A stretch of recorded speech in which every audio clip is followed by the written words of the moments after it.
ہاں ہم سمجھتے ہیں کہ ہم ابھی بہت پیچھے کھڑے ہیں، نہیں، ہم بہت آگے گزر چکے ہیں۔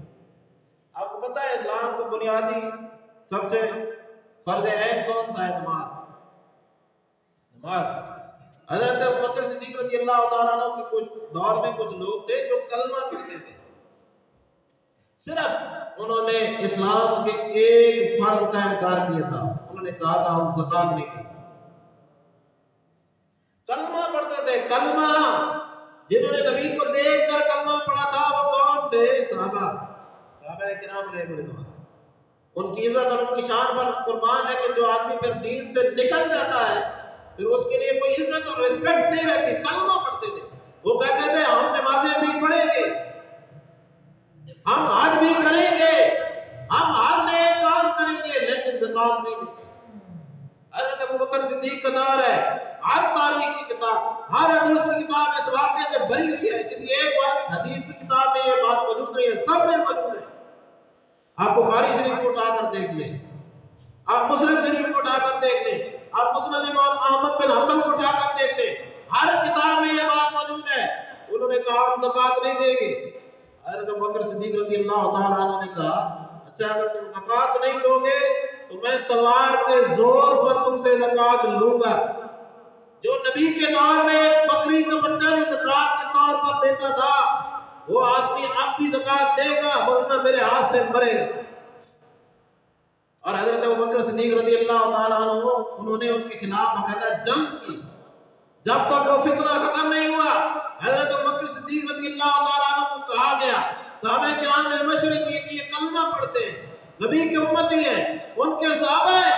حضرت ابوبکر صدیق نے فرمایا نہیں، انہوں نے اسلام کے دوسرے بنیادی فرض کا انکار کیا ہے، جب تک یہ زکات نہیں دیں گے یہ میرے سے امان حاصل نہیں کر سکتے، ان کو زندہ رہنے کا حق حاصل نہیں ہے۔ مجھے بتائیں زکات اسلام کا دوسری بنیادی فرض ہے۔ دوسرا، پہلا کیا ہے؟ نماز۔ نماز، ہم نماز پڑھتے ہیں، آپ پڑھتے ہوں گے نا، آپ پڑھتے ہوں گے، آپ کو پتا ہے پہلی دوسری تیسری چوتھی سال میں یا جو بھی نمازی ہوتا ہے وہ تو پڑھتا ہے، لیکن آپ یہ تو جانتے ہیں نا کہ اکثریت نماز نہیں پڑھتی۔ کیا ہماری اکثریت نماز پڑھتی ہے؟ نہیں نہ پڑھتی۔ کیا ہماری اکثریت زکات دیتی ہے؟ جو شرعی حصہ ہے زکات کا، جو شرعی طریقہ ہے، ہم لوگ زکات دیتے ہیں؟ نہیں دیتے۔ تو پھر جن لوگوں نے صرف زکات نہیں دی ان کو حضرت ابوبکر صدیق نے جینے کا حق نہیں دیا، تو کیا پھر آپ کو ہمیں مسلمان سمجھ کر چھوڑ دیتے؟ نہیں، کبھی نہ چھوڑتے۔ ہمیں یہ کڑوی اصیلی باتیں جو ہے نا اچھی نہیں لگتی ہیں، حقیقت یہی ہے، کبھی نہ چھوڑتے۔ تو پھر یہ تو ہم نے اندازہ لگانا ہے کہ ہم کہاں کھڑے ہیں، ہم کیا کر رہے ہیں، ہمارا طریقہ کار کیا ہے، ہمارے کام کون سے۔ عزیزان گرامی قدر، اگر زکات دینے والوں کو خلیفۃ المسلمین نے نہیں چھوڑا تو نماز چھوڑنے والوں کو کبھی بھی نہ چھوڑے۔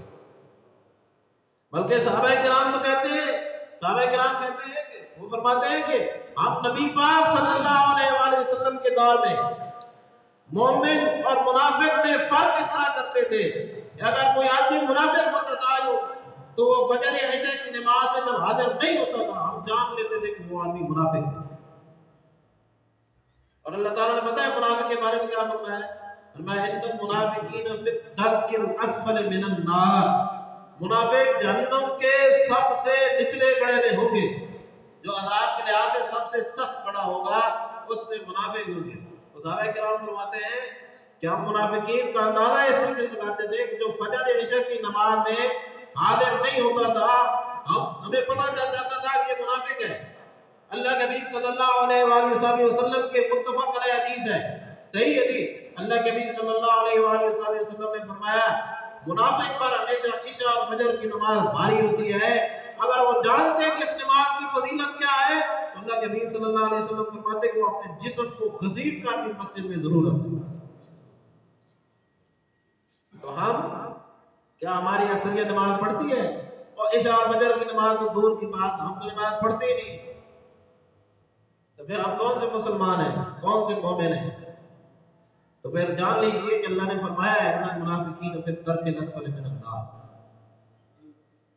نبی کے ساتھ ہمارا کوئی تعلق نہیں۔ ایک یہ برائی کہ ہم لبے سے